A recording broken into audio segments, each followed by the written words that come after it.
Hello বন্ধুরা, আপনার ব্যবহারকৃত যে ইমো অ্যাকাউন্টে আছে সেই ইমো অ্যাকাউন্টটি কেউ ব্যবহার করছে কিনা, তো সেটি চেক দিতে আপনারা প্রথমে ইমো অ্যাপ্লিকেশনে ঢুকবেন।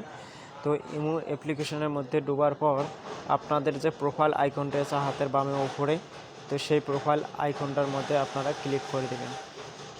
এই প্রোফাইল আইকনটার মধ্যে আপনারা ক্লিক করে দেওয়ার পর এরকম একটা ইন্টারফেস আসবে। একটু নিচে দেখতে পাচ্ছেন যে সেটিংস লেখাটি, সেই সেটিংস লেখাটির উপরে চাপ দেবেন। তো সেটিংস লেখাটার উপরে চাপ দেওয়ার পর একেবারেই নিচে দেখতে পাচ্ছেন যে ম্যানেজ ডিভাইস। তো এই ম্যানেজ ডিভাইসটা যে আছে সেই ম্যানেজ ডিভাইসটার মধ্যে আপনারা চাপ দেবেন। ম্যানেজ ডিভাইসটার মধ্যে আপনারা চাপ দেওয়ার পর নিচে দেখতে পাচ্ছেন আমার অ্যাকাউন্টটি শুধু ব্যবহৃত হচ্ছে ইনফিনিক্স মোবাইলে। তো দেখতে পাচ্ছেন শুধু আমার অ্যাকাউন্টটি শুধু একটি মোবাইলে ব্যবহৃত হচ্ছে। যদি অন্য কেউ ব্যবহার করে থাকে তাহলে তার মোবাইলটি নাম এবং তার মডেলটি এখানে শো করবে। তো আমাদের ভিডিওটা যদি ভালো লাগে শেয়ার করবেন, সাবস্ক্রাইব করে আমাদের পাশে থাকুন। ধন্যবাদ সকলকে।